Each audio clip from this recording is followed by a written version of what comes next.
समस्त भाइयों को हमारा प्यार भरा नमस्कार पहुँचे। आज हम इस वीडियो के माध्यम से अपने भाइयों को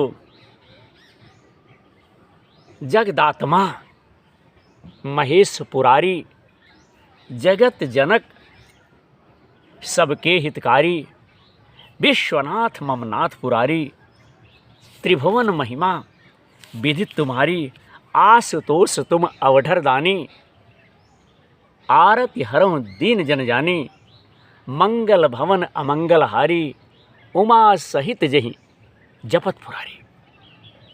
भगवान भोलेनाथ की जय हो।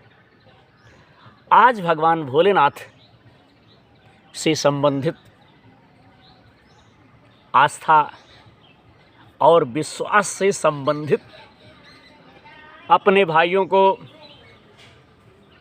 रुद्राभिषेक का महात्म्य क्या है, यानी रुद्राभिषेक करने का फल क्या है, इस पर इस वीडियो के माध्यम से छोटी सी चर्चा मैं विनोद दुबे करने चल रहा हूँ। कदाचित इसमें कहीं कोई त्रुटि हो, कहीं कोई कमी हो, कहीं कोई दोष हो, कहीं कोई खराबी हो, तो आप लोग हमें क्षमा कीजिएगा। हम प्रयास करते हैं कि हमारे वीडियो में कहीं कमी ना हो, कहीं दोष ना हो, लेकिन भगवान का कार्य बड़ा लंबा है और साथियों हमारी बुद्धि बहुत अल्प है, इसलिए कमियां, त्रुटियां, दोष तो हो ही जाएगा। फिर भी प्रार्थना करना, क्षमा मांगना हमारा काम है और क्षमा करना ना करना आप सबका काम है, आप सबका विचार है। हम तो चाहते हैं कि सर्वे भवन्तु सुखिनः, सर्वे सन्तु निरामया। इसी प्रयास में, इसी कार्य में मैं निरंतर लगा हूँ और जहाँ कहीं भी मुझे कोई ज्ञानवर्धक, शिक्षाप्रद जानकारी प्राप्त होती है, मैं तुरंत ही अपने भाइयों तक शेयर करने का प्रयास करता हूँ। तो आज हम इस वीडियो के माध्यम से अपने भाइयों को भगवान देवाधिदेव, भगवान भोलेनाथ से संबंधित जो कालों के काल हैं, जिनके दरबार में जिसने भी हाजिरी लगाई, उनकी मनोकामना हर हाल में पूर्ण हुई। और ऐसा कोई व्यक्ति नहीं है जो भगवान देवाधिदेव के दरबार में गया मन वचन कर्म से और उसकी मनोकामना पूर्ण ना हुई हो। ये तो हो ही नहीं सकता। तो इसलिए अगर किसी कार्य को क्या कहते हैं साथियों, संपन्न करना है तो मन वचन कर्म से उस कार्य को आप कीजिए। साथियों, एक बार श्री शिव जी बोले कि हे देवी,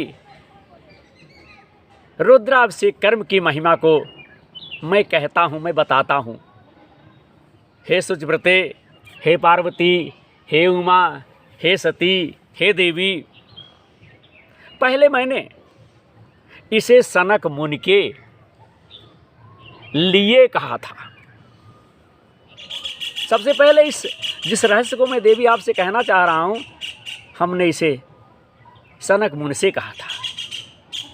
जब इस प्रकार से भगवान देवाधिदेव बोले तो देवी बोली, हे भगवान, अरे वह मुनि श्रेष्ठ आपके पास कब और किस कार्य से आए हुए थे और आपने कैसे रुद्राभिषेक की महिमा का वर्णन कर दिया। श्री शिव जी हंस करके बोले कि हे देवी, एक बार वह मुनि बाल रूप में पृथ्वी पर घूमते हुए, भ्रमण करते हुए आए और उन्होंने देखा कि लोग तरह तरह के दुखों से, लोग तरह तरह के कलेशों से दुखी हुए हैं।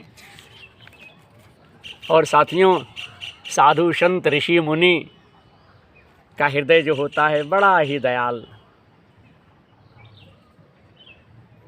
बड़ी ही करुणामयी उनके अंदर भरी रहती है। तो भगवान भोलेनाथ देवी से कह रहे हैं कि देवी, उस दुख से दुखित होकर वह हमारे पास कैलाश पर्वत पर आकर उन्होंने प्राणियों के दुख का एक छोटा सा उपाय मुझसे पूछा। हे देवी, तब मैंने उनसे जो कुछ कहा था, आप सावधान होकर के हमारी बात सुनिए। और साथियों, किसी भी चीज को जब भी आप सुने, सावधान होकर के ही सुने। इसीलिए भगवान भोलेनाथ ने भी देवी पार्वती से कहा कि देवी सावधान होकर के सुने।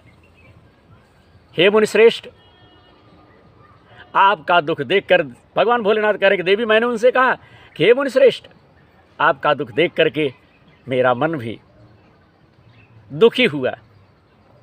अरे जब हमारे भक्त दुखी हैं तो हम तो दुखी रहेंगे ही।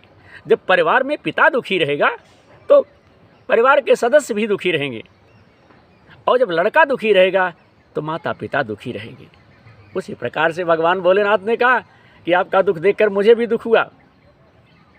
तब लोक के कल्याण के लिए हमने विचार किया, और जब विचार करके हमने उन्हें बतलाया, उनसे कहा कि रुद्राभिषेक के अतिरिक्त अलावा और कोई उपाय नहीं दिखाई देता। सभी कर्मों को छोड़कर सुशांत मन से जो रुद्राभिषेक करते हैं, उनके सभी दुखों का भैया क्या होता है, नाश हो जाता है।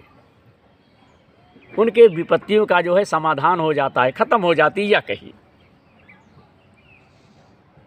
साथ ही साथ व्याधि शांति के लिए कुशोदक से जल की वर्षा होती है, दही से पशु की इच्छा पूर्ण होती है, और ऊख के रस से, गन्ने के रस से लक्ष्मी की प्राप्ति होती है। बंधु, मधु के अभिषेक से, अगर मधु से अभिषेक किया जाए तो मधु के अभिषेक से धन की प्राप्ति होती है। तीर्थ के जल से मोक्ष की प्राप्ति होती है। पय अर्थात दूध के अभिषेक से पुत्र की प्राप्ति होती है। और बंध्या व काकबंध्या कैसी भी स्त्री हो, दूध के अभिषेक से पुत्र की प्राप्ति होती है। श्री शंकर जी की प्रसन्नता से कारागार से प्राणी जो है मुक्त हो जाता है। डरे हुए व्याधि का भय दूर होता है। मूर्ख जो है, जो मूर्ख रहता है, व्याख्यान दाता हो जाता है। साथ ही साथ साथियों, दरिद्र श्रेष्ठ धनी बंधु हो जाता है।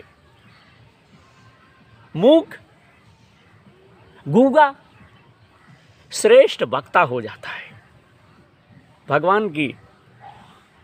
जब भगवान की कृपा हो जाएगी तो बातें अलग है। लगड़ा पर्वत को लांघ जाता है, पर्वत पे चढ़ जाता है, पर्वत पर पहुंच जाता है। मन कर्म वचन से पवित्र, संग से मुक्त हो मेरा रुद्राभिषेक करते हैं, उनके सभी कार्यों की जो है सिद्धि होती है। उस पुरुष के कुल वालों को शंकर के प्रसाद से प्रसन्नता मिलती है। बंधु, खुशी मिलती है। रुद्राभिषेक करने वाले को ब्राह्मणों की प्रसन्नता के लिए, अब मान लीजिए रुद्राभिषेक आपने कराया, लेकिन जो व्यक्ति चाहे किसी भी कौम का हो, रुद्राभिषेक करने वाले को ब्राह्मणों की प्रसन्नता के लिए गौ, भूमि, स्वर्ण एवं वस्त्र यथाशक्ति देना चाहिए और उनसे श्रेष्ठ आशीष प्राप्त करना चाहिए। इस प्रकार अभिषेक करने से मनुष्यों की इच्छाओं की निश्चित ही सिद्धि होती है। वह कुटुंबियों के साथ संसार में आनंद प्राप्त करता है और अंत में परम पद को साथियों प्राप्त करता है। तो हमारे भाई लोग जिनके पास ऐसी परेशानी हो, वह हमारे देशवासी, हमारे भाई लोग निश्चित तौर पे भगवान देवाधिदेव को प्रसन्न करने के लिए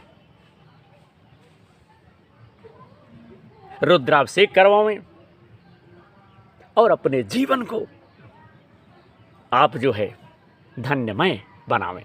आपकी सभी समस्याओं का समाधान भगवान देवाधिदेव, भगवान भोलेनाथ ही कर सकते हैं। आज का वीडियो इसी उद्देश्य से कि हमारे भाई लोग आस्था और विश्वास में आगे बढ़े और आस्था और विश्वास का सहारा लेकर के अपनी समस्त समस्याओं का समाधान देवी देवताओं को प्रसन्न करके प्राप्त किया जा सकता है, क्योंकि अति संघर्षण जो कर कोई प्रगट अनल चंदनते हुई। तो आज का वीडियो समस्त भाइयों को हमारा जय जय शिव शंकर भोलेनाथ, हर हर महादेव, जय शिव शंकर भोलेनाथ।